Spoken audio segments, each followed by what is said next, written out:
toi qui me regarde, il est actuellement 8h du mat. J'ai fait une nuit blanche pour monter cette putain de vidéo. Donc pour me faire plaisir, tu vas liker et tu vas t'abonner. Mais si tu tiens un peu, non, sois gentil un peu avec moi. Sur ce, bon visionnage à toi et en espérant que t'as passé une bonne journée.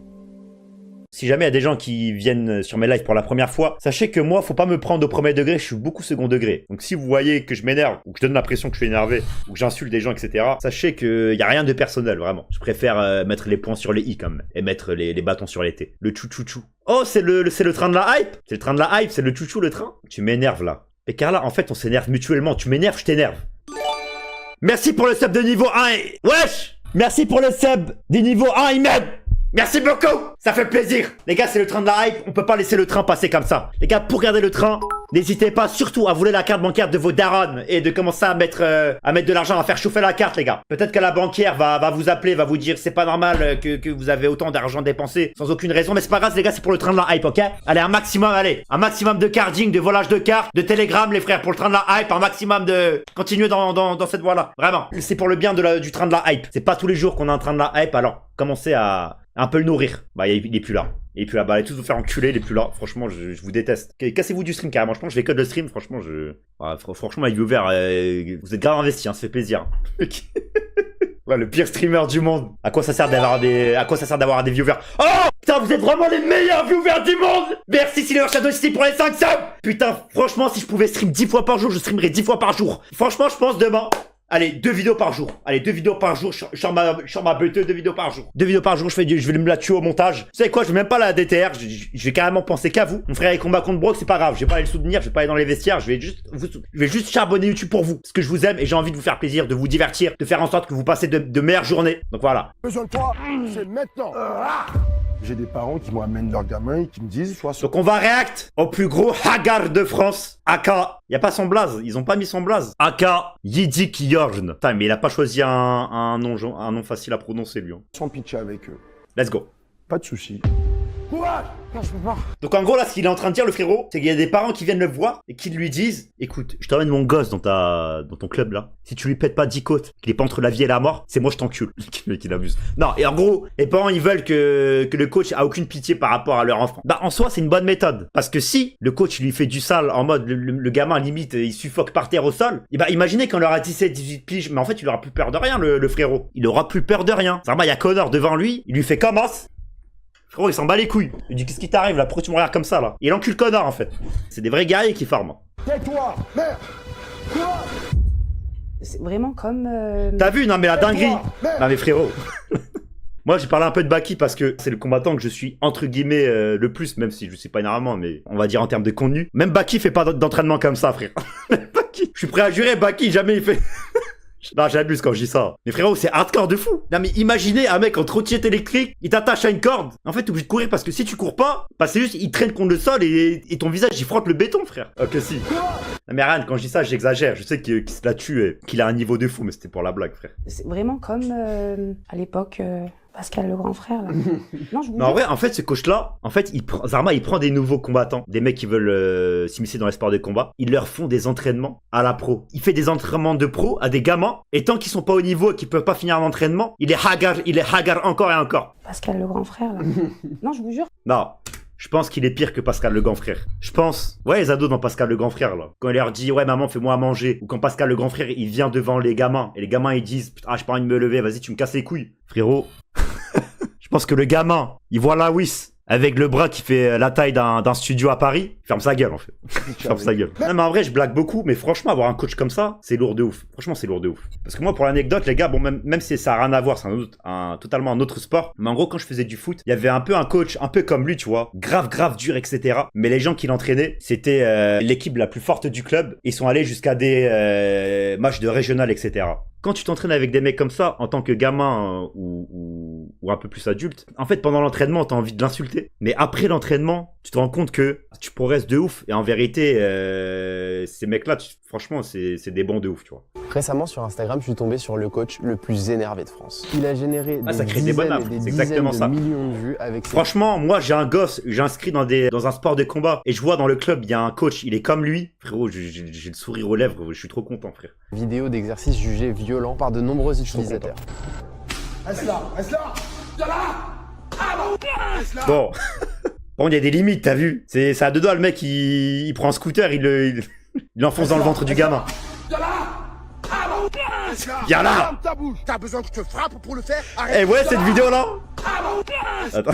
Là, ferme ta bouche. Ouais, cette vidéo, on dirait pas Piccolo avec Gohan. Mais genre Gohan quand il est tipeux. Au début de DBZ là, quand il l'entraîne. On dirait pas Piccolo et Gohan là. Le TDRC, t'as vu? On dirait trop ça, frère. T'as besoin que je te frappe pour le faire? Arrête-toi encore, je te casse la gueule. Courage, courage, courage. T'es fou, tu vas en prendre. Et voilà, c'est des coachs comme ça qu'il nous faut, frère. La vie de ma mère. Reste là.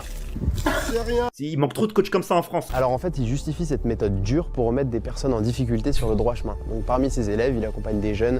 Oh, d'ailleurs, les gars, j'ai une vraie question à vous poser. Parce que je vois le mec vomir là. Est-ce que, je vous parle pas de maladie, etc. Est-ce que, en vous entraînant, vous avez déjà vomi? Après, si vous voulez pas répondre, vous répondez pas. Hein, mais c'est juste pour avoir un ordre d'idée un peu. Oui. D'accord, Ryan, moi, quand je vois ta race, ça m'étonne pas, frère. Je suis même pas choqué, frère. Moi, la première séance jambes que j'ai fait de ma vie, j'ai vomi. La deuxième fois où j'ai vomi, c'est en gros, je sais plus, j'avais juré, j'avais menti pour un truc. J'ai fait 7 ans d'anglais, t'inquiète pas, j'ai vomi. Ah ouais, non mais 7 ans, frérot, bah encore heureux. Bon là, tu m'aurais dit, t'as fait 7 ans d'anglais et t'as jamais vomi. Je me serais carrément inquiété pour toi, frère. Ouais, 7 ans d'anglais, frère. Ah ouais, t'as dû dégueuler sa mère, hein. Putain. En plus, l'anglais, c'est tellement dur comme sport. Franchement, les gars, l'anglaise, moi, en termes de difficulté de sport, genre le MMA, je le mets top 2 et l'anglaise, je mets top 1. Alors que le MMA, c'est dur de baiser, hein, mais l'anglais, je le mets au-dessus. La première fois, c'était première séance jambes, j'ai vomi. La deuxième fois, en gros, j'avais juré Wallah pour un truc. Et au final, j'ai pas respecté ma parole. Et du coup, j'ai jeûné pendant 3 jours et j'ai pas bu pendant 3 jours. Après première séance de sport, j'étais allé dans le club de ma ville avec mon ref, un pote à moi, on avait fait un peu d'MMA. Et frérot, à la fin de la séance d'MMA, en fait, j'étais tellement KO, j'avais tellement aucun nutriment dans le corps et aucune eau que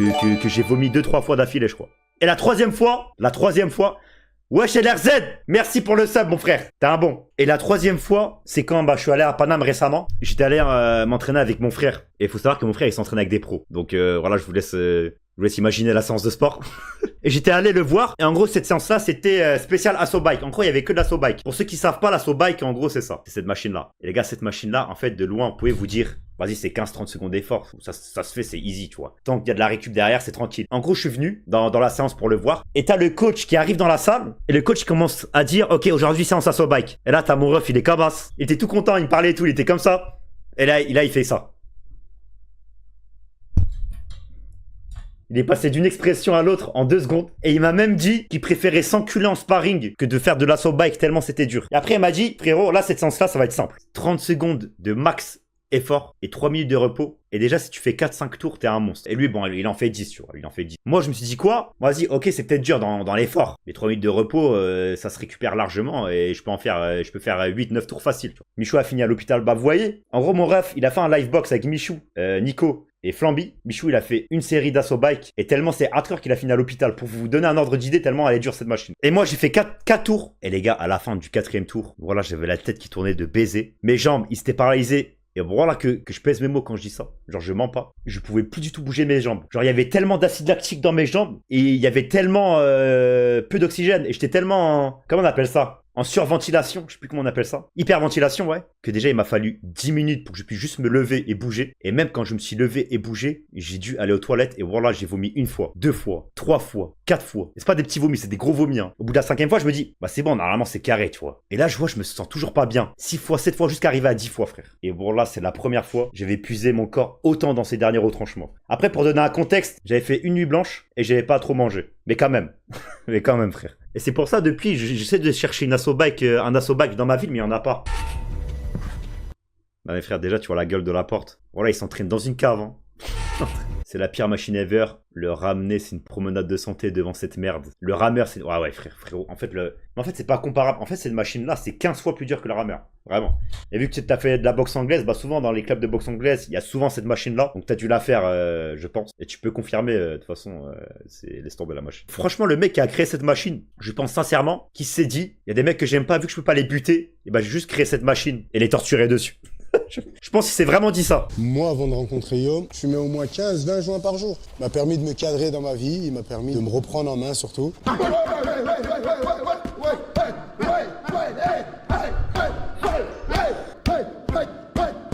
Là, ce qui me fume, c'est à chaque fois il subit un effort, ou il fait subir un effort à quelqu'un, il arrête pas de dire courage, courage, courage. C'est vraiment son mot préféré. Je fumais genre des joints qui faisaient la taille de mon bras.